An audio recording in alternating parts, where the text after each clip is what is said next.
And I hated my parents for it.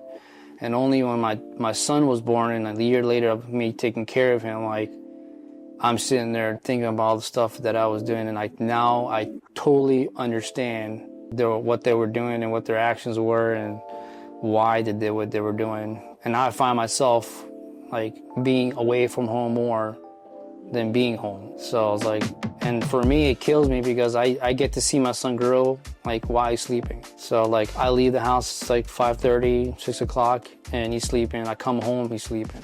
So like I don't even get to do that. And then I remember the whole thing. I see my dad leave, and then when I go to bed, he's not home. You know, so here we go again, and I'm trying to break the cycle, and I'm fighting to get away from that. And here I am stuck in the middle of it.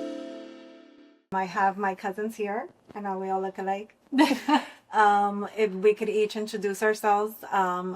They are from my aunt. My mom is a family of 10, and they are from my mom's side. And we are going to be talking about navigating change in your 30s. So go ahead. I'm Sharon, Nancy's cousin. Wait, are we supposed to say our age too? Yeah. Okay. I'm Shelly. I'm 30. Obviously, they're twins. I'm the oldest, 37. Okay. Great. My name is Juan. Rivas. So what I wanted to discuss today was navigating change in your 30s, because I'm in my 40s, and I wanted to discuss 30s because I feel like that is a foundational decade. There's a lot of people that are getting married, escalating in their careers, having kids, and trying to navigate those changes. So what I wanted to discuss is, one thing that I said before is that I admire you guys because you have done a lot of things. You've gone through changes in your life. You make it look easy. So I wanted to kind of share with everyone what are some of the things that have allowed you to build upon that. Like, is it how you were raised? Is it, your belief system? What keeps you going, and how do you navigate changes in your life?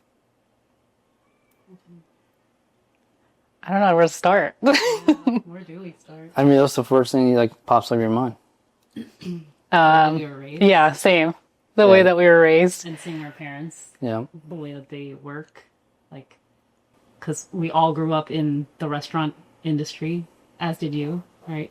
So I feel like our parents were always working, so that was the example that we always had, was work, work, work. And I mean, I worked at the restaurant until I was like 27, so I know. So I feel like that's like a big foundational piece that doesn't happen for everybody, right? That's like a circumstantial way that we were raised, but they taught us a lot. I think that also forced us to be independent at a very young age, which I know a lot of, maybe not a lot, but some kids go through, but not everyone goes through it. And so when you have to be independent at such a young age because they were working all the time, we had to be at home, and it was a different time then, right? So we were home alone, and that's a good point. Juan was our guardian.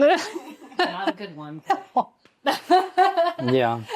He would tease us. Yeah. Good teasing, though. Debatable. No. Yeah, it was hard love for sure. I think I learned that later in my 20s, though. Like, the whole independent thing, like, why... I think a question that, like, why am I so, like, hyper-independent? Mm-hmm. And it's because I think it took a long time to realize, like, why that was. I didn't realize, like, why isn't everybody like this? Like... I still struggle with that. Yeah. Why completely... I struggle with people who are not as independent when they depend on other people. And I'm just like, why can't you just do it? Why do I have to tell you how to do it? So that's an ongoing thing. Like, I still struggle with now, that I'm always trying to empathize with people. So yeah, it's even in my career, like, you see it a lot where just a lot of people just like to quit early when it gets tough. Oh, yes. I see So that. you just like, they don't want to see it through, and they just want to see the easy path, which is definitely not how I grew up. I think we all seen our parents like struggle, and then I was like, I don't want to struggle, so it makes me like wake up even earlier, or like the final hour I'll do 3 more hours, like to even make it to your podcast. Like I was like, no, I'm gonna make this. So like I put in the hours, the hard work, and like everyone that I like run into does not want to do that. They're like, no, just do it Monday. And I'm just like, you're such a waste of time. It's just like, I don't want to do this on Monday. I kind of want to have an easy Monday. Yeah. But like what they were saying, like in their field, I'm sure their field's a little different where it's like you're in the office and it's just kind of like, well, have you asked, Janice to do the, help with this? I'm like, no. How about you do it? Because I asked you to it. I think like the biggest, but I've learned, but that's what makes us different, right? Like not everybody, if we lived in a world where everybody was like that, then everybody would be fighting for this like leadership role or this, like we need those kind of people too. Yes. You need a little bit of everything. Yes. So I'm like, I've become more accepting. Like It's true, though. it is. Yeah. You need the people that are going to do all those other things in order for Yeah. people who think that they can do more to grow. Yeah, I agree. Yeah. I agree. For me, it was my parents saying, don't leave for tomorrow what you could do today. Yeah. Which, I mean, it comes with a whole bunch of stuff because then you're trying to get, the to-do list or everything done. And as now with kids and stuff, you really can't. It never ends. Yeah, it never ends. So you have to prioritize. You have to learn to prioritize. Mm-hmm. And so when you were going into your 30s, like for me, I was excited about my 40s, but 30s, I didn't give it too much thought. Did you guys give going into your 30s thought? Did you go into it excited? Because I know at this stage, what some people have said is that the 30s are basically to get you grounded, foundational. Like people start building their families. Like I said, there's changes that are coming up. You start getting married, career changes. Mm-hmm. So describe in one word, if you can, what does being in your 30s mean? Excited. Yeah, I was gonna say excited. I felt really excited, but there was a lot of things in my 20s that I left behind too. So I think it was a big chapter, like a new chapter. It felt like, but a good one. What about you? That was not one answer. Me, it was, I don't know. It was meaningful for sure. Like I wanted to be meaningful. So I grew up where I didn't want to do the party phase. I just kind of want to get straight into getting ahead and just trying to get to that position. It was always frustrating because like I knew I could be there, but then I couldn't. You know? So like I was fortunate to be around older gentlemen. They're always like, hey, like don't do that. Be my age and wishing to be retired. I heard that a lot. And I was just like, I do not want to be there. So like, and then now I'm forced where I'm fighting 2 battles, but we'll get down to that question later. But what's one area in your life that you feel like you're thriving, and one where you feel like you're just getting by, that you're hanging by a thread? Hanging by a thread. I think personal life is where we're both kind of thriving, right? Yeah. Because we live so close to each other, like 3 minutes by car and 15 minutes walking. We do life together, basically. And Yeah, I feel really lucky that we live so close to each other, and because Sharon's traveled a lot more and lived away for so long, I feel really blessed to have like her and Isaac live so close, because like I always have them to rely on and help me, and I don't know, just like my besties are just nearby, you know? So I feel like that support has been really, really essential in my life. What would she do without me? No, literally. I think I just wither away. But Yeah. I think, like we said before, I don't know. I feel like any situation is like what you make of it. And right now, I don't really have any complaints where I feel like I'm struggling. I mean, there's certain things, but it's not anything that's like you can't really get through. I feel like. I don't think I've ever, when things come up as a problem, my mindset immediately goes to there's always a solution to the problem. Oh my God. My dad was always like, there's nothing in life that you cannot solve except death. Yeah. That's how I feel. When Yeah. people get into chaos mode, I'm just kind of like, we can solve it. There's a way around everything. And if it doesn't feel like there is now, then there will be in the future. So that's how I've always kind of navigated life. And so that's why I don't feel like I'm hanging on by a thread, because if something was giving me that problem, I let it go. Like it wasn't for me. What do you think made you like, because that's being hopeful. So what instilled that, do you think? Childhood. What in childhood? Was it childhood or just? 100% of my parents. Like everything that we have gone through is because of our parents. Like we will make it. Like don't worry. Like seeing them cry and seeing them like always trying to figure something out. Like we'll make. I remember like they were on their last month and they're trying to find a restaurant or something to buy after getting kicked out in Zell with a Popka. And I saw my parents, my dad cry. You know, he didn't want to say anything to anybody, and I never talked about it. But I always saw them like always in the corner or in their bedroom, like it was like in Spanish, you know, like it was like don't worry, we'll lucha, you know. Yeah. You know, they always hid their problems from us. They did. And they would always just tell us the same consejos, like we're gonna be fine, everything's gonna be fine, everything's gonna work out the way it's supposed to. So that's a good point that you bring up, because I didn't really think of it like that, but it was always them telling us like we're gonna be fine, everything's all right.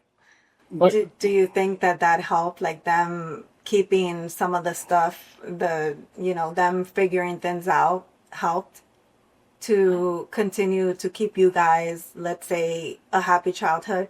Because I know our aunt has said that. She said that whenever any issues that they would be having at the restaurant, they would, any arguments or whatever, they would keep it at the door. Yeah. They would not bring it in the house.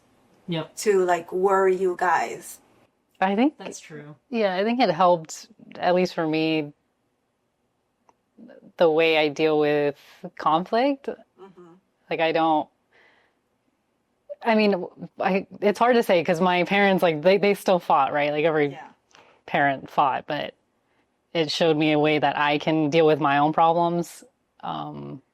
There's good and bad ways that they've exemplified that, right? Like I bottle things up now more, but I've learned to release them. Like I've had to learn to let it go, but that's like one thing that I've taken, that I need to talk about things more. And I think Isaac has made space for that, but it was one thing I was struggling to get to. That's true. Yeah, because they didn't talk about a lot of things.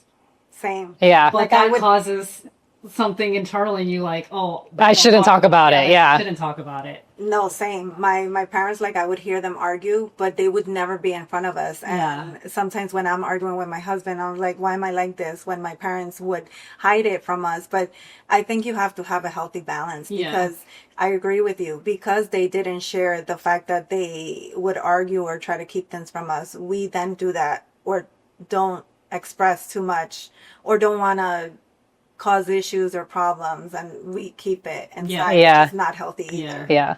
And then if you do, you like explode. It's not about the cup that you left out. No, be like, it's my running to-do list. Yeah.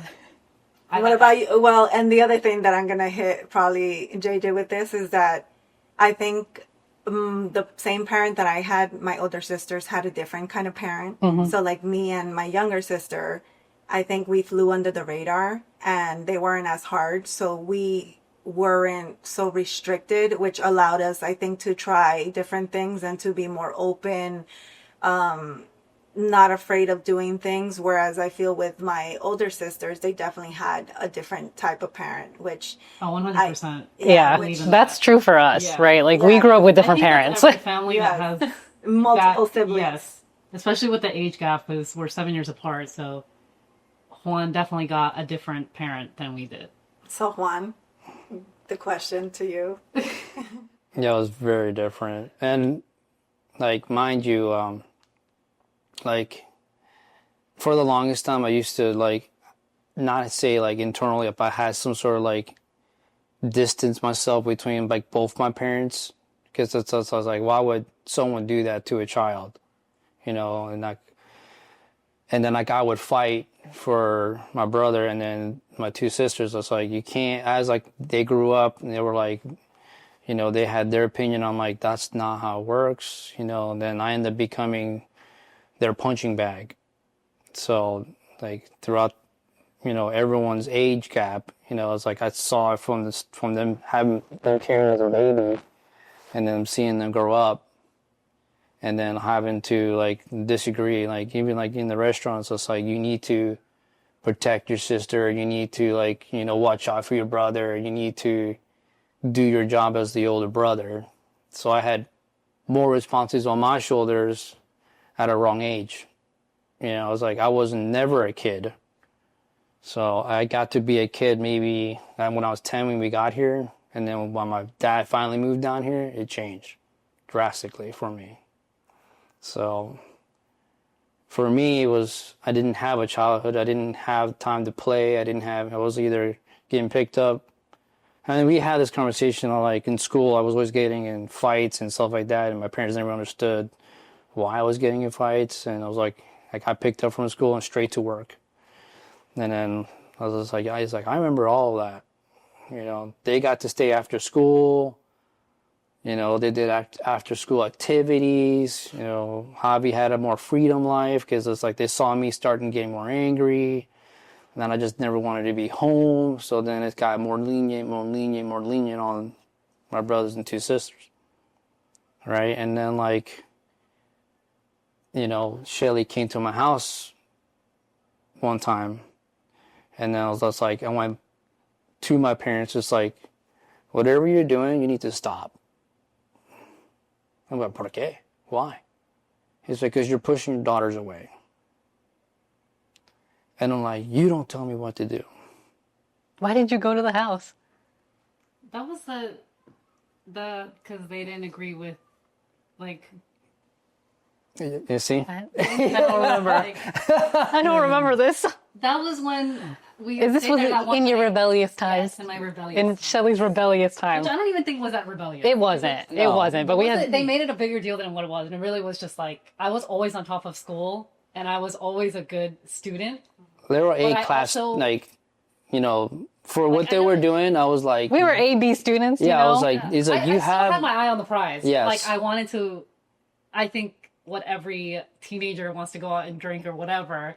That's all I was wanting to do. Yeah, so They saw it as the end of the world. Yeah, Oh my I God. assured my parents, like, you did a good job. You raised really good daughters. Like, they're not doing what you think they're doing. Like, it's like, oh, but it's like, This was in our early, like, yeah. This And I was is- like, are you sure? And I was just like, yes, I'm sure. it was the Or no. 17 to 21 range. Yeah. That was a hard time for my parents. Oh yeah. Yeah, Yeah. my mom took it the worst because I left and then Javi was going in and out. And then Now that I'm a parent, I think it's when they feel like they're losing control. Yeah. Yeah. oh, yeah. It's because you make your own decisions. You're like, okay, if I want to stay, I stay. You know that Yeah. you have that freedom. Like you're more on the other side than being And I think under their rules. I don't know if it was like them being afraid because Juan was more rebellious too, and like Javi had his own thing going on, but also because we're girls, so like I think it was a mix Oh, yeah, of we things, lived but it has taught me a the lot. double standard. Oh yeah, Yeah. yeah, Yeah. 100%, yeah. But it's going to the double standards. It's like it made the household what it was. we're here because of their dumb rules.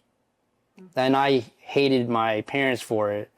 And only when my son was born and a year later of me taking care of him, like, I'm sitting there thinking about all the stuff that I was doing, and now I totally understand what they were doing and what their actions were and why they did what they were doing. And now I find myself like being away from home more than being home.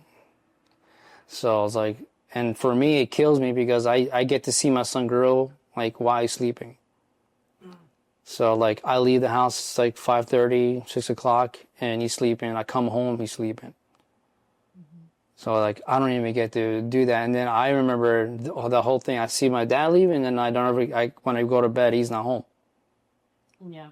You know, so here we go again, and I'm trying to break the cycle, and I'm fighting to get away from that. And here I am stuck in the middle of it again. So going into that topic, like I said, you're each in your 30s, but you're each entering a different thing or important thing in your 30s. So you had Avery, he's the first grandchild for you guys. Yes. And Baby Avery. We love baby Avery. He's a baby birdie. Yeah. so how, like you said, you're struggling to find that balance. What do you feel like you have a work-life balance? No, absolutely not. It's hard because now, like I would like my wife not to work. I want her to be home and take care of our son, like raise him the way we want to, not how it is in today's world. I cannot stand how this turned out. It's not a good place for a child anymore. Being that said, I was like, not one parent can not work. So things cost too much money. Like both parents got to work, and now I have a stranger in my house teaching my child. So like he's learning things that who taught him that? Oh, the nanny did. I was like, that's cool. So like me and her lose the first to teach him or to see it taught. You know, you don't get to see that, which sucks. So I was like, it's one of those things that's like, you know, we need a nanny so me and her can work to pay the bills. So then it's like, then I get more frustrated within myself silently, and I don't want to bring that to her. Because why are you so grumpy? I'm like, I don't know. I'm okay. I think there's maybe a world where you try to think it of a positive way.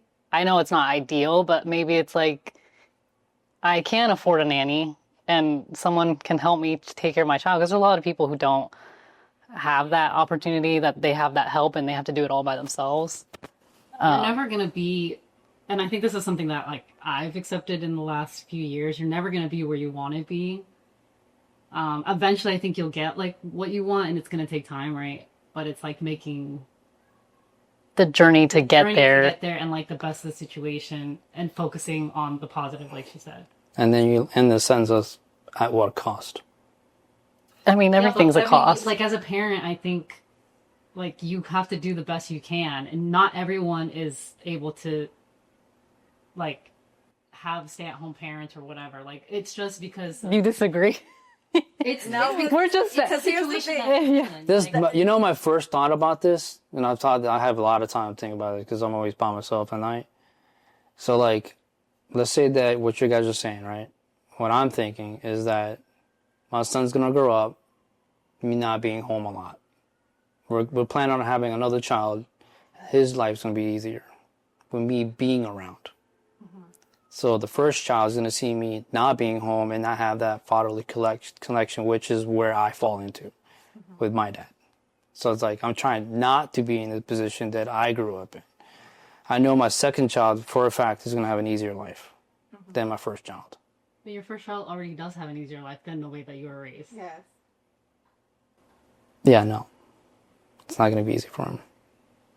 It already is, though, because of the sacrifice that our parents made for you to have, like, You didn't a have better your job. parents didn't have a nanny, so Yeah. like all the all the silent rage or whatever they were bringing, yeah, they left it at the door, but it was still somehow felt like they're still carrying something. See, You can't. that's where I disagree again. So I have a great connection with my mother. We have like that bond because she was there.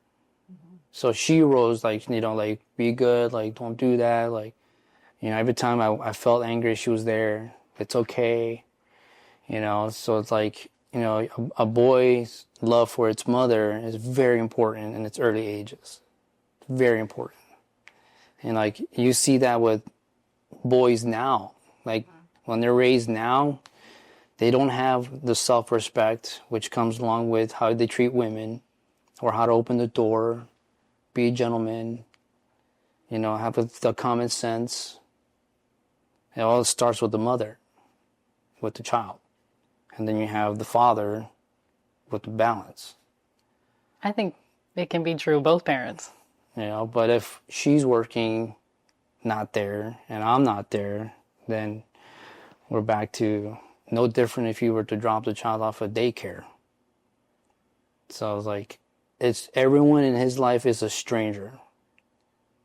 Right? She's going to leave and some other nanny's going to come in. It's like, who's this? And it's like, the cycle starts again. So like, I understand everyone's points, but it's like, when it comes to like, again, I'm like, I would have never thought about any of this stuff until I had my own child. I didn't care about a nanny. I was like, who cares? Like, we'll get a nanny and like, you'll do your hours and I'll do my hours and we'll pay your bills. It'll be no problem. But here's the thing. A lot of kids, we don't remember like the first 5 years. It's when you start getting into school. And honestly, like there's been, I want to say like podcasts or different conversations where the three main points during the day that are super important are when they wake up, when they go to sleep, and right after they come from school. And if you're able to connect with them in those 3 points, you don't have to constantly be there. They don't have to, because they're feeling whatever you're feeling. If you're having a bad day, if you're having a good day, they're absorbing that. But if those 3 times of day, you're there and it's memorable for them, like you're happy, you're waking them up, giving them a kiss, like, good morning, starting out the day, I think that makes a huge difference. Because I remember with Julian, I was working and my husband would be out already. 6:30 in the morning, he was gone. I had to deal with Julian and get him ready and up to take him to daycare. And he would be grumpy. And I'm like, why is he grumpy? And then I would wake up earlier to give him the time to play with him for a little bit and then take him to daycare. And that made a huge difference. He started to smile, wake up, excited to go wherever it is he was going. And then when I picked him up, again, it's like, it's the moments that you have, making sure that you are present with them. The little moments. Yeah. Yeah. Because that's what they remember. Yeah. I think try not to focus on like the things you can't control right now. Yeah. You're doing your best. Both of you are doing your best, right? But you can't focus on everything like you don't have or like you think you want for your kid right now. Yeah, because you'll be in that state of mind forever. Yeah, like it's it's draining. It's the only thing with that is it's just like the most important years of anyone's child is 1 to 5. That's the most important, to have the child bond with its parents, and then like, you get to see him grow up and do all this stuff, and then the school thing starts happening, and then you don't get to see him after that. So like, I was taught very differently. Even like, again, my friends were older, so I got to like, hey, like, what do you think about? And like, everyone that I've asked was always the same answer, like, be present in his early ages. You need to be strict with him, have rules with him, like, have chores with him, like, because otherwise they're going to be the man that you are not, dependent on others. Because your whole goal as a parent is to get him ready to go out into the world. Right. And be a good human. Right. yeah. Yeah. So I didn't know any of that until like middle of his, 6 months old. I'm sitting here like, I don't know what I'm doing. Sitting there just like gazing those eyes, looking at me. I'm like, Bing, bing. Well, the good thing is that you still have time. So you still have time. And It seems like you're stressing on it a lot, but I don't think you should. I mean, I'm not a parent, obviously, but I've never looked at it that way. Like that it all I think changes. Nancy made a good point. Like there are ways to. I feel like you always say everything changed when you had a baby, but like the way you view life and the way that I view life is not the same, in my opinion. It all changes when you have a child. Because all your wants and how you view things Well, obviously, all changes. you want who the hell was I before this kid? Right? That's the difference, though. I know who I am. I thought I was too. It does get lost. I do agree with it. It does get lost. But that is a whole different conversation because you do have to make sacrifices and you feel like you're losing yourself because you're putting their needs and wants first before your own. And that does kind of happen for, I would say, the first 5 years. Yeah. That's why I feel like a lot of parents struggle within the first 5 years because it's like, how do I navigate this change? But which is going back to, I think if you implement the how you've gone through life, it's not that much different just with another human and with your partner. I think that makes it a little bit more difficult if you guys are not on the same page. Mm-hmm. Mm-hmm. If you're not on the same page, then that will make things difficult. Yeah, it does. Because I feel, and going back to kind of how we were raised in a sense, I feel like with our parents, one thing I would say from both set of parents is that they were on the same page. Like you knew who did what for you. And I think that also brings a certain level of stability because I feel with my significant other right now, and we do have kids, not always we're on the same page. And I feel the kids also struggle through that with you.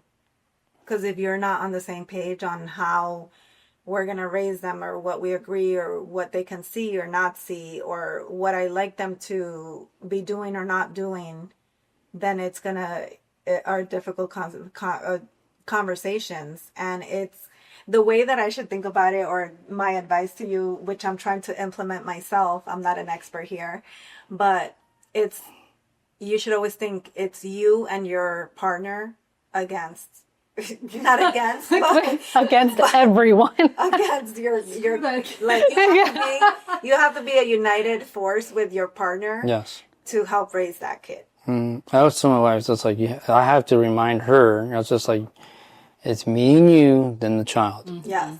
Because when they are grown and we're all grown, we leave the nest and it's you and that partner. And it's funny because when my dad retired, he went back into my mom's territory, which is home. That's her home base. She's always been there. And so they were arguing, fighting. And my younger sister, she would come home and she's worried. She's like, oh my God, they're fighting a lot. Do you think they're going to get a divorce? And I was like, I started laughing because I was still home. I was still, home in my 30s. Well, not 30s. I was going to move out. But I was home, but I lived with them. So I knew what was going on. I was like, no, don't worry. They're just getting acclimated again because he's now in her territory. Yeah. Yeah. Just have to navigate that change. Yes. Yeah.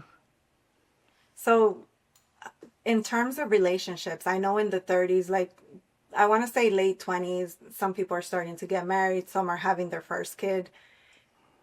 How have relationships changed for you? Personally, the friendships I've had, I think a lot of people in my life I've met and then kind of grown apart from. There's a lot of groups like that I've had where I'm just kind of like, I like these people, we had a good moment in time, and then haven't stayed connected with them. I don't know, maybe it was mutual, maybe it was like I didn't feel like it was a relationship I wanted to nurture, but I've left a lot of people. And I think selfishly it's because it takes a lot emotionally for me to connect with other people. And so if it's something that I feel like is draining me, I just kind of let it go. But that's not true for everyone. I feel like Shelly's more of a little bit the opposite. Oh yeah, we're opposite. Yeah. We had to navigate this. Like when I was going through it with my ex, he who shall not be named.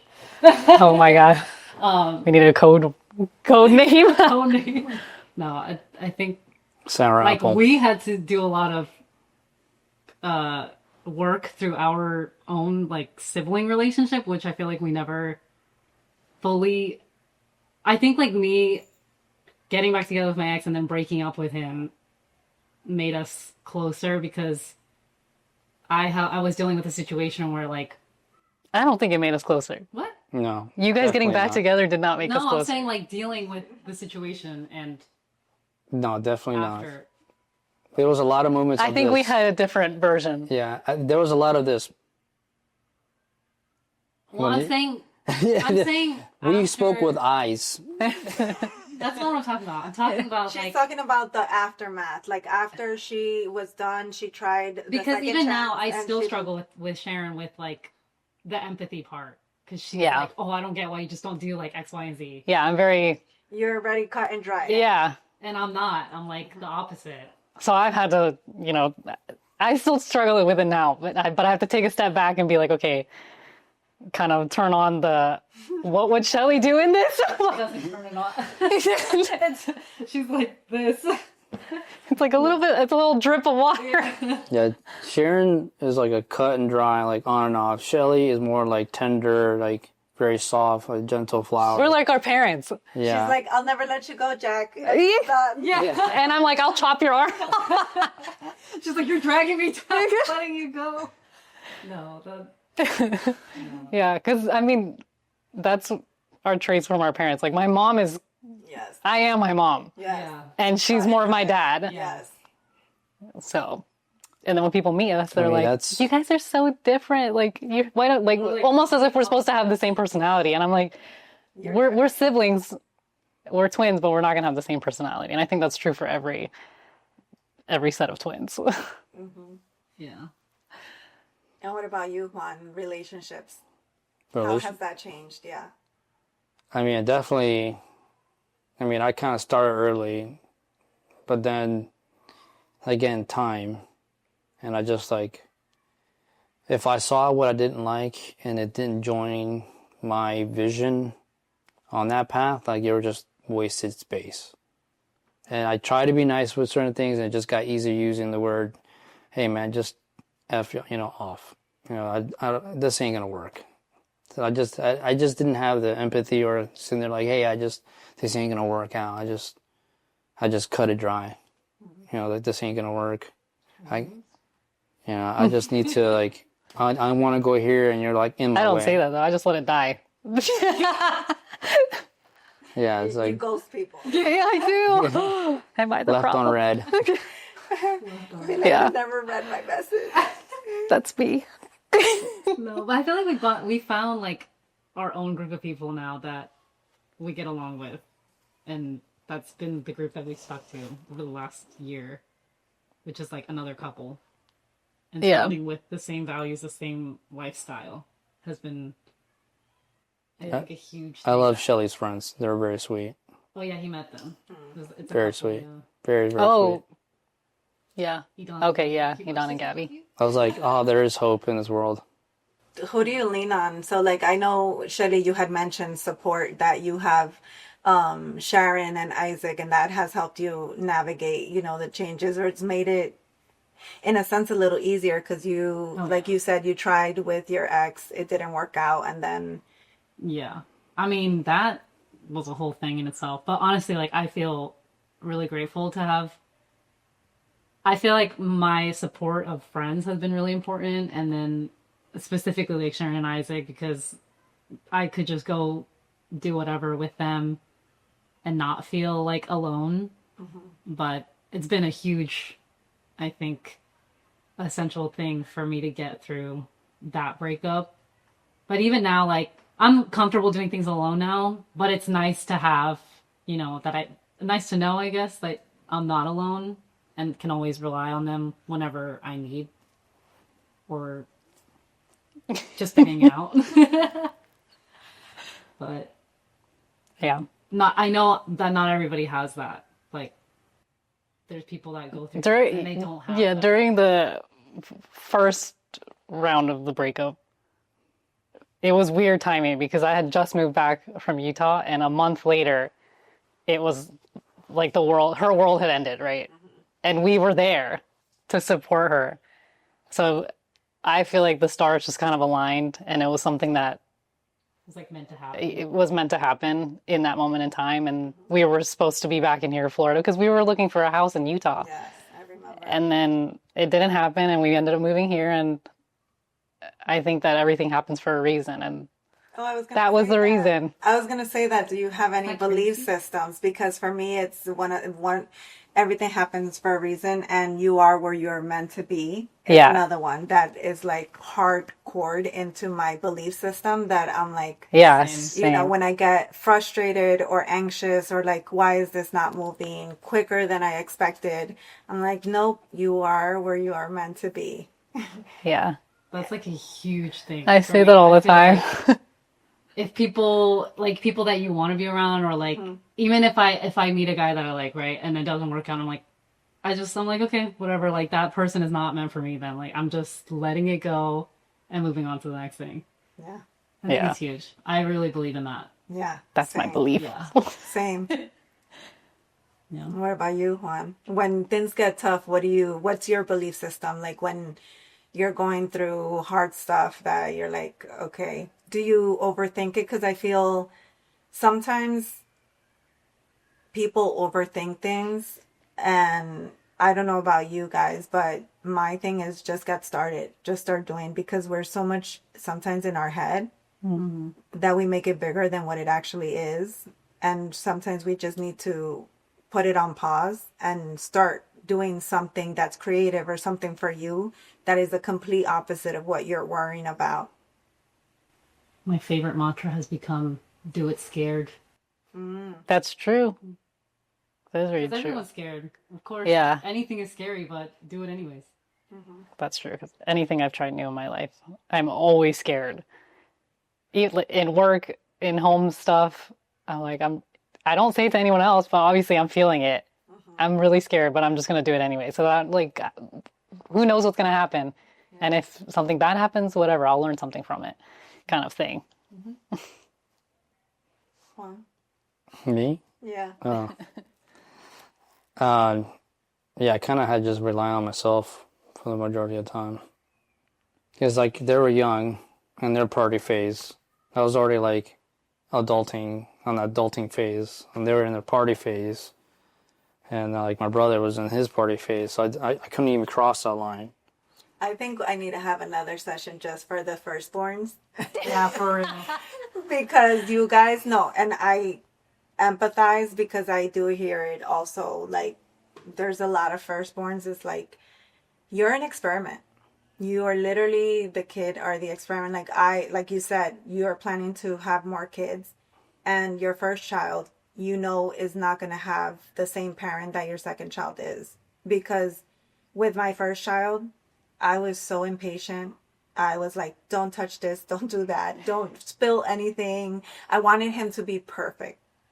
And with the other one, with the second one, he's a wild child. And I'm like, whatever. Like, it's all right. I'm like, it's just a phase. It's just a phase. Hopefully. I hope. Yeah. But yeah, that was the majority of my time. And then, I met my wife. So then that kind of changed everything. She softened me up for sure. So, because I was going on a path that I wasn't proud of. Like, like doing a lot more stuff on the street, like street drifting, drag racing, stuff like that. But then, like, having her all the time with me, I had another human to take care of. So I was just like, well, I really can't do that much. So I started backing off on that lifestyle. And then started doing more things, I really wish Ellie were here because I do feel like you guys lean on each other, like, or at least what I've seen, you communicate. well, or like I said, at least what I've seen. And because you guys are also going through changes and you have to keep communication, talk to Yeah. each other, check in. Yeah. For And sure. and I hope that that continues because that's big, especially when you are raising a kid. It sometimes the communication stops because there's assumptions, and I think we were discussing this earlier, where in this generation, like you said, you need two parents. Things are expensive. So back in the day, the roles there weren't there. You didn't need to talk about, oh, who's gonna look after the baby. Now you do because both parents work. Both parents have a lot on their shoulders. So it's a conversation that needs to be had. Like, what are you gonna do? What am I gonna do? How are we gonna share this? Because it's not only one. It cannot fall on only the one person, which for the longest it's been the woman. It's like, oh, she got it. And if you don't talk about that, that is the assumption, the underlying assumption, because that happened, to me. That happened to me. Like my husband, Default parent. sick, yeah, the default parent, because we didn't have the discussion, and it was, I'm still working, but he was out at 6:30, and I had to wake him up, take him, do all the things, and then get back to start my job at 9. Yeah. It's like I'm still doing the same thing you're doing, but Exactly. I have more now. Yeah. Yeah. Yep. And the resentment Yeah, builds. resentment Oh, builds. there. I mean, we're moving past it, but definitely I feel like if we would have had more communication and discussed it, I don't think people think about that. And I think that's a topic that, at least for your generation, I would say, as you guys are starting to build or will eventually get to that point if you plan to, it's definitely a discussion to have on the table. Like, who's going to do what? How are you going to handle this with both working? Who's going to do what? How are you going to help each other? How are you going to check in? Yeah. To not be the nag or be like what's expected Yeah. of you. Like you said, there are certain things where it becomes like you have to tell the other person, where for women it tends to think that it comes naturally, but it's not. It's just that you have to someone has to do it. Yeah. Yeah. Yeah. I You feel do like it. I've seen so much about that. Yes. Like, but I think it's good to talk about it because the more people are aware, it's like, okay, let's talk about these things before you have a kid together. Yeah. I'm telling you, any young couple that I feel I'm hearing is getting pregnant or just got married or planning to have kids, I'm like, I tell them, I'm like, make sure you bring that as a topic of discussion. Nancy, you need to have a discussion. I need to speak with you right now. I know you didn't ask, but let me say. What helps you reset? Like, I know when I get stressed, I already have 2 days in my calendar, Tuesday and Thursdays. Everybody in my household knows I'm going to work out. Like, I need to work out. It's vital for my life. Exercise, yeah. Yeah. I think for us, we've always been more active, yeah. But we've gone into running lately, which I hated running. And I was like, I'm never going to be a runner. You'll never see me on the streets with these shoes. Now I got the full-on shoes, the little belt. We're running like every 2 days a week now. But now it's become my favorite mundane exercise because all you do is run and everything in my head like goes away.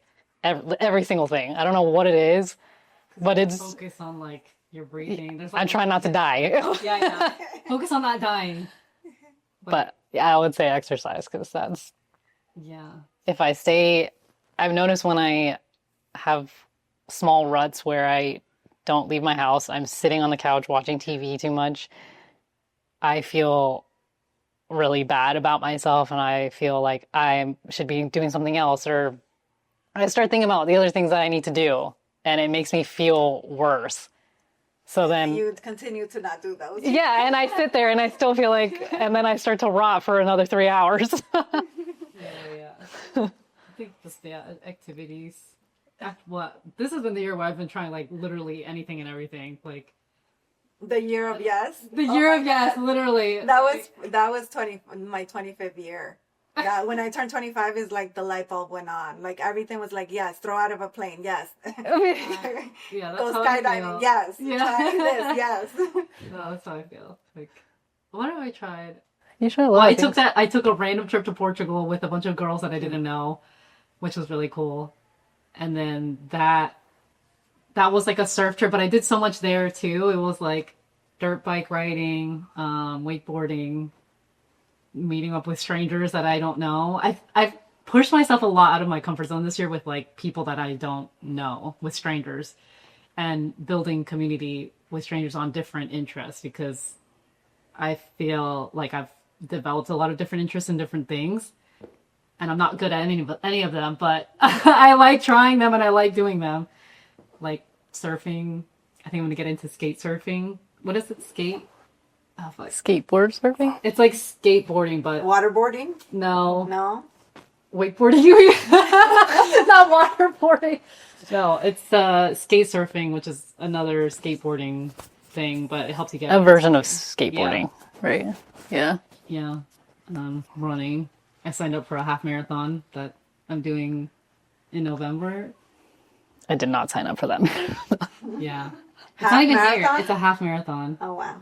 So, And it's not even here. It's in 13 miles? It's 13.1 miles, yeah. Yeah. Wow. Which, you know, it doesn't sound that bad. What'd you say? Where is it? In Puerto Rico. Oh, good luck. It's hilly. Yeah, the hills is what's gonna kill you. I know my friend's there now. She's like, You it's gotta, rough. I was yeah, like, you gotta train for I'm gonna finish it, don't worry. going up. You can do. It'll be slow, But if I but we'll fall, finish. Yeah, you can do a lot of My walking. toes will be bleeding. Yeah, I'm excited though. Yeah. What about you, Jay? What do you do for, Me? yeah. Yeah, just pretty much anything. You've been getting into To unwind, playing the to, like- piano. Yeah, Yeah. you've been playing the piano. Yeah, I've been playing the piano. I can do like a whole song now, and yeah, like anything I put my mind to it. Like I don't know. I just have a very addictive personality. And I just can't stop until I fulfill the cup, and then I'm like, all right, I'm done. And then Until you figure it out and do it. yeah, it's until like I get it really good at doing it, and then I'll just like, and then I'll stop. Why are we like, I mean, do you guys do that? 'Cause Yeah, I do that. yeah, Yeah. we I'm do like, that okay, too. think we like, all I do that. need to get this. That's how I feel right now with I singing. started, yeah. I'm like, it's a problem. We'll start an activity. We were in salsa classes. Oh, yeah. We were in salsa classes. We did it for every Friday for like a few months. And we were getting good. We moved on to like the second level. And I was like, oh, I know how to dance salsa. Like, I don't need to get in all the really fancy moves, but I know how to dance salsa now. You're like, okay. I'm like, okay, now I'm going to move on to One day just stop. Yeah. Oh my Like, God. we- I used We to- have, yeah. We do it with almost everything. I feel like we pick up something and I'm like, what was it like last year? Tennis, probably? No, we did that like twice. But we bought tennis rackets, Oh, yeah. tennis balls. Wow. I have bought a couple Well, outfits. honestly, I did not like tennis. I didn't like it. Yeah, That was one of those things where I was like, I do. I don't have the desire to keep doing this. Yeah, we do it. We'll try a bunch of stuff and I'll get decent at it, but never, I'm going to do this forever kind of thing. And then it drops. Yeah. I don't know why. We need a therapy session on that. Yeah, I won't stop. Like anything automotive, I'm willing to try it. Yeah, it's just like, just when you experience something, it's just like gets even better. Yeah, it's just like it never ends. And then it's like, now I understand why people buy campers, and then they go track to track to track, and it's just like the views, the places that you go, the people you meet. I mean, just the interactions of connections that you make. It's just like, it's just ungodly. Oh yeah, Oscar's already. Like, I didn't know that He's New like, York oh, had a yeah. pretty side, by the way. Oh yeah. Upstate New York, over that bridge. Yes. I was looking on my phone, I look up, I'm like, what? It's green. Where are we? He's like, oh, upstate New York. I'm like, what? Yeah. Beautiful. I saw cows, that was gorgeous. Gorgeous. I didn't even know a place like that. I just, if I would have known this, it's like, should have bought that. I saw the prices. Like, yeah, never mind. That's why we haven't seen it. Yeah, it's like, never mind. Yeah. What about your career? What has in your 30s? What does that look like for you? Is it something that you are like you feel you need to climb the ladder? Is it something that you're just doing until you get more knowledge to do something else? If anyone here sees this, I didn't say this. Just kidding. No, I think that, I don't know, I've never been part of the corporate ladder side of things. Again, because of our parents, like they had their own thing, they ran their own business, and somewhere lingering in our heads, that's always been there. And working for somebody else my whole entire life doesn't feel like I'm not going to be satisfied with that. So eventually, yes, I'll have my own thing. I don't know when that is, but I'm working towards it. Yeah. Well, you? I feel like my goals, I feel like I'm in a weird spot right now because I had a lot of goals in my 20s. And now that I'm 30, I've actually hit all of those goals. And I feel like they were long-term goals, like my house, my career. I wanted to get my PE license. I did that.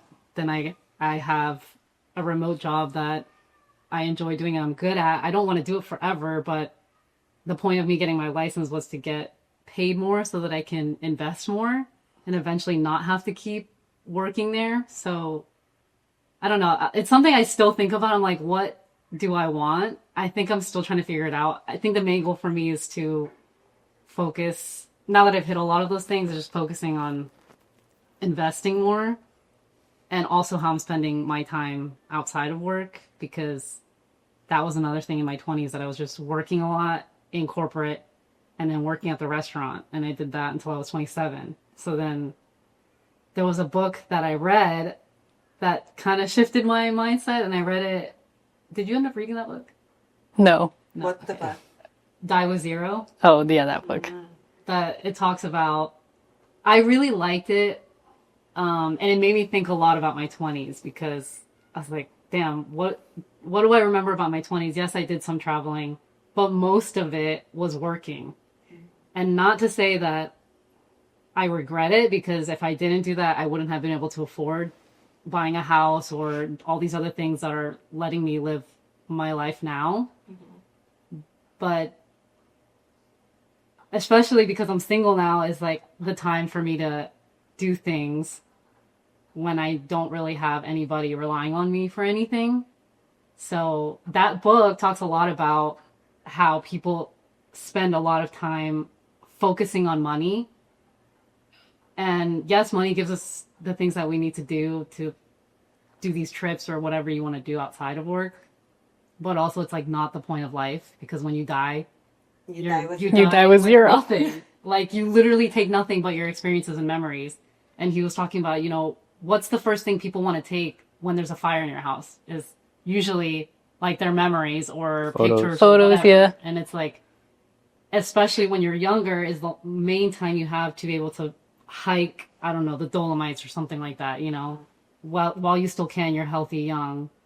And that has been a huge thing that I'm focusing on now, is more of what I can do now while I'm still young and financially capable, while still focusing, I still have a job that I'm enjoying and making good money and trying to put more investing on the side. But I think my goals have shifted outside of that in living my life, because I feel like I really didn't do that in my 20s.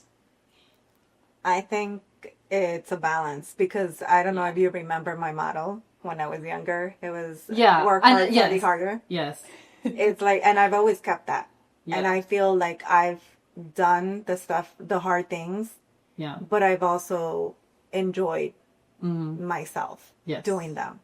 Yeah. I mean, my 30s was tough. That's why, again, going back to this conversation that I wanted to have, is I feel like this generation is different. Like for me, 30s was head down, raising kids. You kind of disappear. Friends are there, but it's not a constant. It's like you're in a bubble. You're either in your career, because I was trying to do it all at that time. I was trying to continue to work up the corporate ladder. I was trying to raise my kids, trying to have a good relationship with my husband. And it was a lot. Yeah. And there was no time. Like that's why when I look back at my 30s, I'm like, I'm glad it's kind of behind me, because I feel like my kids are a little older now, 10 and 6. They don't need, permission to go to bathroom. They're kind of self-sufficient. And I feel like I can breathe again a little bit. But I feel like I did also try to continue to do both. Like always try to balance the things. Because it's amazing what you can do in a short period of time. Yeah. Oh, yeah. And I think I heard that recently, where it's like a lot of people underestimate what you could do in a year and overestimate what you could do in 10 or something. That's true. Yeah. It really is. So like my goals, it's been like I'm in a weird position, like because of my parents. So like none of this could have been possible without them. So, but like, I've always had a goal for an empire of like not just. I hate using the word I, because it's never a thing. Because I was like, in the corporate world, you always have a team. So like without a team, you can't grow. So being that said, I was like, that's just like, I was talking to my wife, it was like, I want to acquire more properties, but then I was so infatuated with just buying houses. And then I started getting more into real estate. And mind you, my clientele of clients, it's like, what do you do for a living? I'm a real, I do this, I dabble on this, I dabble in Section 7 homes, but it's always someone doing real estate. It's like to own the cars that they own and the cars that I like to own, it's just like you have to have a steady income.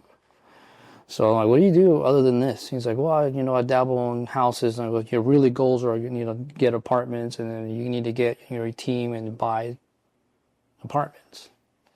And then I take him out to dinner. I just trying to get more information. I like to learn. So it's just like I tell him my situations. It's like, yeah, if you do these moves and do this, but what I'm getting at is like I think there's no reason why we couldn't do it. It's just like getting everyone on the same headspace. So it's like my goal is to like own apartments. And it's just like, because apartments is a different game. It's viewed differently. It's cash flows differently. Taxes are, how you get taxes on them is differently than single homes. So that's where my mindset's now. I don't want to do the houses anymore. So I kind of want to sell everything. Like rent a house and then like put all the money towards like more than 10. So it's got to be more than 10. 10 door. Yeah, big lump sum. Yeah.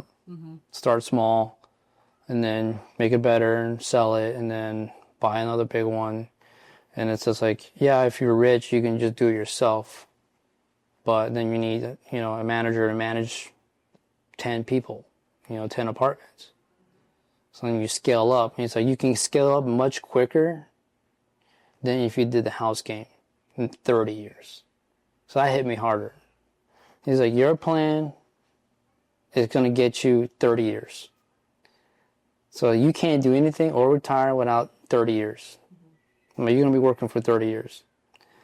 And I was like, I don't want to do that. I certainly do not want to do that. He's like, well, cut it in half and do the apartment game. So that's where it hit the hardest. So I was like, yeah, I want to do that. You touched on being independent. And how does that translate to you with trying to make connections with people? Because I think I think I'm too independent. Yeah, we mentioned that's my problem. I'm too independent, and that's one of my struggles. That I'm just like, I don't need anybody, but I really do. Like, I need people in my life. So I don't know. I just like struggle with that. What's your support system? Because I think when we touched on it, I don't know if you answered or who do you rely on, or Isaac. Who do you turn to? Isaac? Yeah.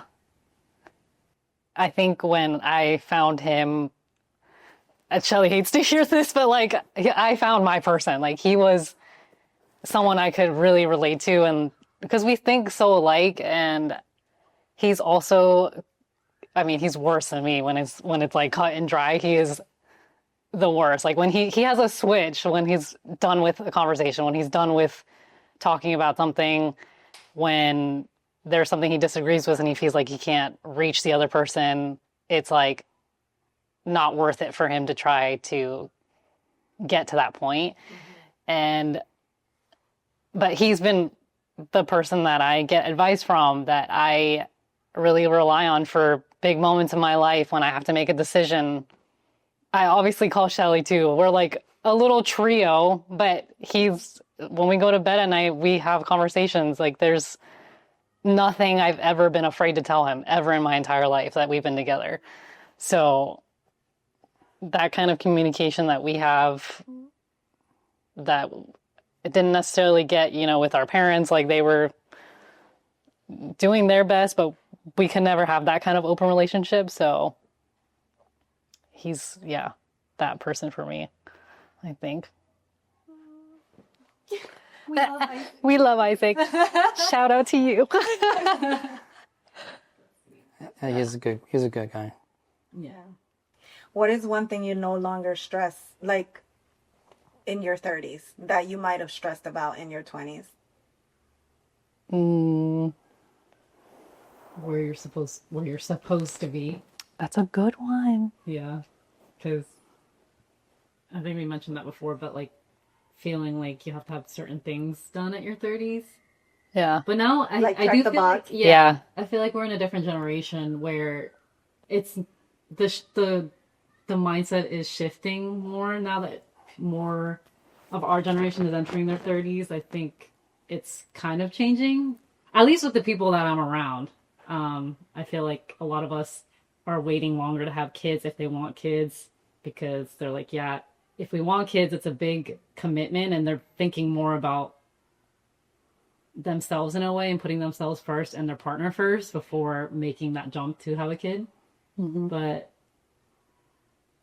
No, I agree. I think your generation, and that's one thing that I would say that I think is different from my generation, is that your generation is not afraid to check the box, to do things like what is expected of you, even in your career. It's like, you're not going to just have a job to have a job. It's like, you're asking questions like, does this fit? Am I doing something purposeful? How long am I going to do this for? Or how long am I going to be in this position to get to where I want to be? Like, you're doing the work, yes, but it's intentional. Yeah. And asking for more of what you think you deserve. I think that's been true all my life. Like, if I'm unhappy, I leave. Like, I know that I have enough willpower to do what I want. So when I take the jump to like leave a job, let's say, I know that the opportunity for something better is always there for me, because if I know, I think it's just more about believing in yourself, right? Like I can make that jump and I know I'm going to cross the other side, kind of thing. Yeah. What about for you? What I mean, as far as what is something that you no longer stress about in your 30s? In my 30s, no longer stress about. It's like I have more stress. I know. You're in a different. Yeah, we're not in the same era. Yeah, your early 30s, you guys literally just turn 30, and you're more of like my question seasoned. for you is gonna be like, what are you looking toward for your 40s? Like, looking forward to making those moves that we talked earlier about apartments. That's my goal, and I want to share that because it benefits everybody, whoever gets involved. So because the end goal is to like work really, really hard now and then like be done like 45. Like, I want to enjoy my life. But there's always going to be something. Yeah. I think it's kind of what we've been talking about, is like, you can still work and have fun. Like, it doesn't have to be one or the other. Yeah.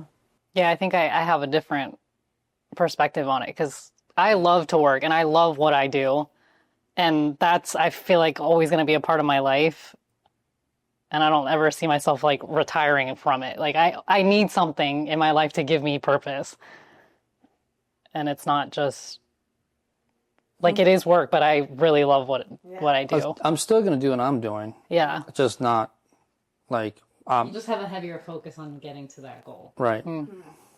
Like that's it. Like I can care less like what it costs, just until I get there. Like having fun in between is just distraction to me. That's interesting. Just I feel the opposite. I feel like I need those distractions to like, it's part of my life. Like I'm not going to pause my bigger moments to not have those experiences in between, I think. Like, don't get me wrong, like Christmas time, Thanksgiving time, birthdays, like important days. I'm going to show up, be a part of, be present. But in between those times are just straight to work. Just get to the end goal. Because that's like, it's like, then you have the question, it's like, man, look at all the stuff you have. I can never, or I wish. And I hate that. I hate that word. Man, it must be nice. And I'm like, yeah, go work. Part of this life is to enjoy the journey too. I think that goes back to like my 20s, like working a lot too. I know you have a kid now, so it's different, but you do realize I like wouldn't want like 10 years to pass by and it's like, oh, I only remember Thanksgiving and like Christmas and those like bigger holidays, but everything outside of that, nothing, like it was just mundane. I think it's strange because your generation is in between both of our generations, because what you're saying is kind of what I experienced in my 30s, which is like heads down, focus. You have kids, you got to provide, you're trying to build a career. And hold on, wait for this. You're right, you did all that. Mm-hmm. You are now here on your time doing this. True. You made huge sacrifices to get you here. Okay? That is true. Mm-hmm. Now, you could have done many more things with your life. And maybe you have a little bit of regret, because I know I have regret. Man, I would love to go here, but I can't, because I'd rather save that $5,000 for doing this move. But how I've navigated is that when I've had those, like, put your head down, because we did get in debt, and it was like 1.5 years that we had to pay it off, and it was miserable because we were not traveling, and I love to travel. So it was like heads down, get this done. But then toward, I think later on, like 37, 38, it was like, okay, we have to find balance. Like, what okay, you said. let me ask you this question. Why were you in debt? Because what was the reason of the debt? I helped somebody else. What was the reason of the debt? I helped somebody else in the family buy a home before I did, because I was single. And then when it was my turn, I already had that money invested.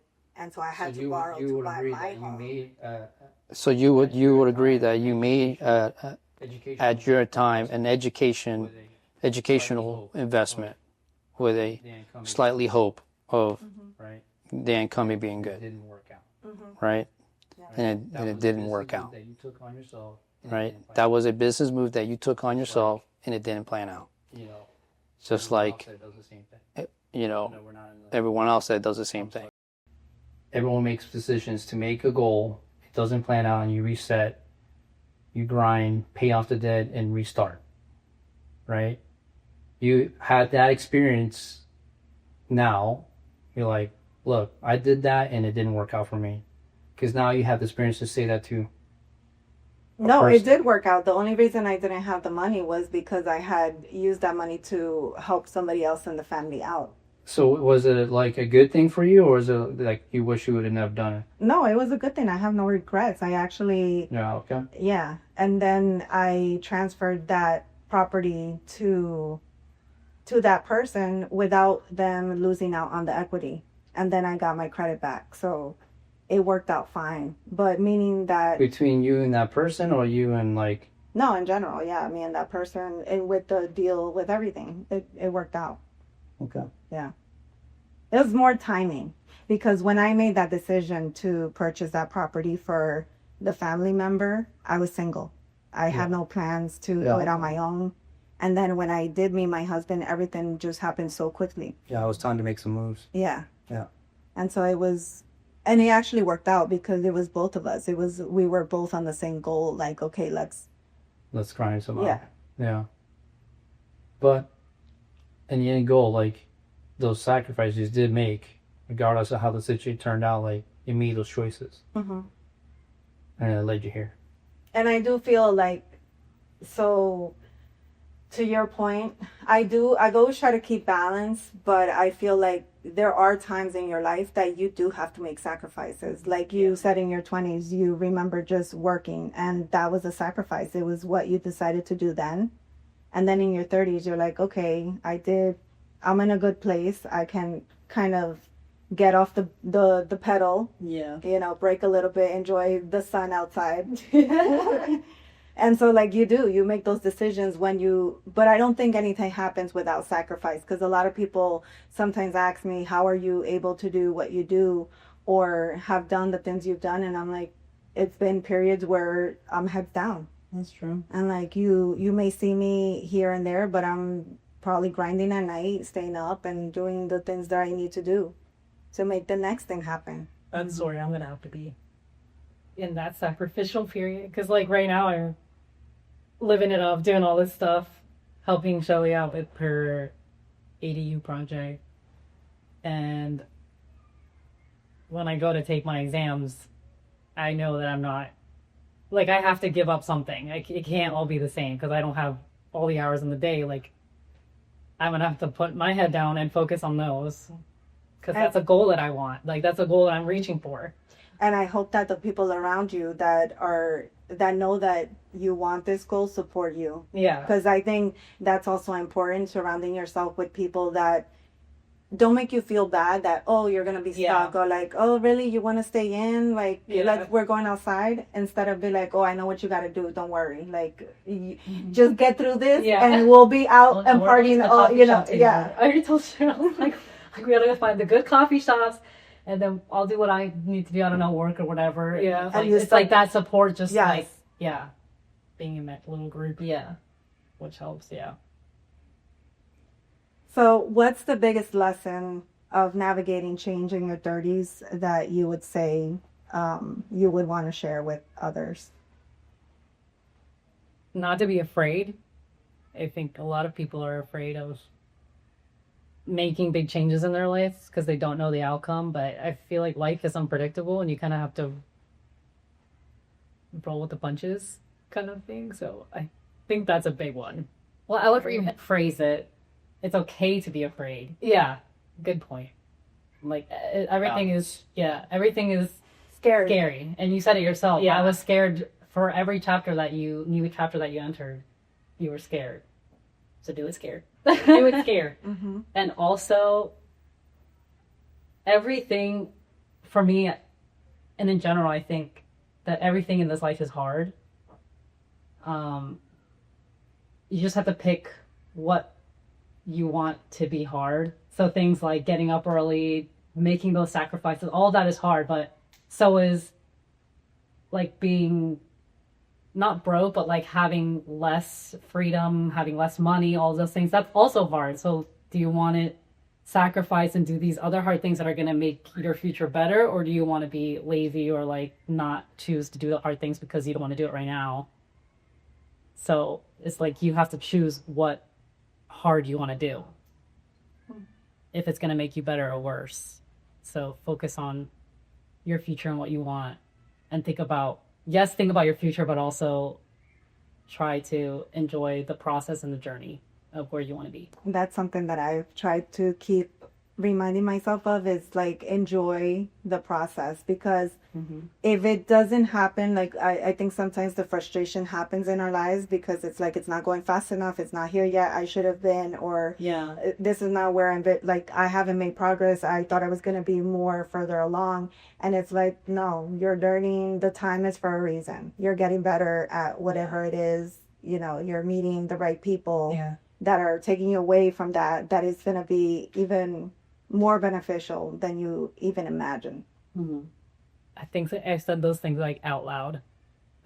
to Isaac, I always say those things like I'm not like I'll say things that I'm feeling out loud to him, and he'll kind of reassure me that those same things, like, you know, you're doing X, Y, and Z to get towards that goal. Like, you know, even if you don't hit that schedule where you want it to be in this moment, it's fine. You're still working towards it, blah, blah, blah. So Yeah. I think really like bringing it back to reality where we are doing a lot. Things always happen. It's okay to slow down and be okay with the fact that you're not reaching those goals quite yet. So, Because I'm Yeah. also a believer that what is meant to be yours, nobody can take it away. yeah. If it's for you, it will be for you. Yeah. I agree. The biggest lesson? What biggest lesson would you like to share about navigating change? Is to people you surround yourself with, your so-called your friends. It'll be the first one to drag you down. Also, you have to have one that's very honest with you. That doesn't like, hey, do I look pretty? No, you look terrible.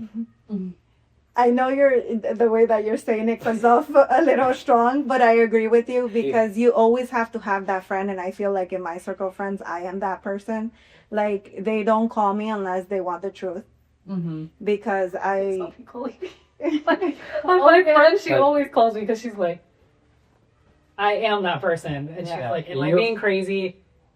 Is it me? Is it the other person? She's like, tell me right now. Yes. And I think everyone should have, in their circle of friends, should have that person that is honest with you. Like, no, you're in the wrong, or like, because I've had bosses and I've dealt with difficult clients, and they love me because I was always a person that would be honest with them. I'm like, I would push back on them when they were surrounded by people that were like, yes, because they were difficult and they didn't want to ruffle any feathers. I went to ruffle feathers. And I was like, no, I don't think so. And I think they appreciated that because it's like, okay, everybody else is saying that, yes, we're going to hit the deadline. You're coming here and you're telling me, no, that's not going to happen. Let's be realistic. Yeah. Because we also lost time too. So it's like, I'm not saying it's my duty to be honest. I'm just saying it's just like, I'd rather you just be honest. You know, if I were to, you know, give advice to anybody, and just be honest with yourself, be honest with others. You know, take your time with things. You know, don't rush it. Yeah, because there's a lot of people that they're, you know, people pleasers. We've all, at some point in our lives, have been people pleasers. And I think when you are a people pleaser, you try to do so much and then you forget about you. Whereas being direct and being like, look, I would love to meet up with you. This came up. I really can't. And just, you know, instead of dragging it on, some people are like, oh yeah, maybe we can meet, or let's talk about it, when they know that they have something else going on and that it's not going to happen. The double breakers. Yes. Oh yeah. Look, I need a yes or no. Yes or no in a date. Yes. So going back to, I think what you mentioned about being scared but doing it anyway, definitely agree. I think you're scared, but you should also look at your skill set. We're all resourceful. We've done hard things before. You're going to figure it out. And I think that's something that I try to keep in mind as well, is like, you will figure it out. You've done hard things. You always figure things out. You know who to reach out to. Google it, ChatGPT. Yeah, literally. Ask There's someone, so call many someone. resources. Yeah. Like, so. Yeah. So, like, I think my question to you is, and I think I've been wanting to answer, like, ask somebody, but it's between all our family members. I'm not going to say who, but I'm just saying, like, how you were raised, how we were raised, and the results of it, you know, reflected on today, right? I think that's a big part of, like, our parents' way of teaching, and how some of it was rough, yeah, some of it was strict, but it all had its meaning, you know, to be here, you know, versus I watched some of my other cousins and stuff like that, and I'm just like viewing their situation, and it's like, and then I look at the parent. I'm like, this is the results of this. It's like, is it wrong for me to think that way? Yeah. But I'm like, what do you think about that? In terms of a parent, I feel like I also like how we were raised, Yeah. because our parents were disciplinarians. Right. They were not our friends. I feel, and I think we had this discussion earlier. You can be a friend and a parent to your child. Okay. Because like, you know, I just wanted an honest, because you know you're pretty honest and you don't want to hear with a child. So like me thinking that way, you know, like I don't want to do it like my parents, but I don't want to like soften it up either, because it's like I feel like I'm not treading water. It's like there's just too many soft people now. I mean, to be honest, like I think my parents, like I said, both of our parents were strict, and that's why I also wanted to have this conversation with you, because we did have similar upbringing, not different in some ways, but in the sense of like doing the hard work, having rules, regulations, responsibility. Like our parents, I think, did a good job of teaching that to us. What I do feel, where is the other side that we discuss, is like I think we could have. I think in some areas we did need to be a little empathetic, which is sometimes lacking. I feel like that was the only thing. If they would have upped that a little bit more, we would. Yeah, I agree. Even better. Yeah, yeah, I agree. Even better. Yeah, because it's like I see that a lot nowadays. Like people like I have an 18-year-old and a 22-year-old and that I'm working with, and it's just like, you know, at first they're like, you know, like, oh, this, and then I get so frustrated. It's just like, it doesn't work like that here. You know, you gotta sacrifice a little bit of your fun time to be here, and it's just not that field. I see it in like electrical. I see it in, you know, prime example, construction. Mm-hmm. I know you're gonna see that. You know, you got certain races that come in and just not cut off for him. I don't know how you guys do it, and you leave. At that water city. So, Chunk miles. so I mean, I want to thank you, and I hope this was helpful for everyone listening on how you guys, different generation, how you guys have navigated and are honestly doing it all on your time, with the resources you have and supporting each other. Thanks for having us.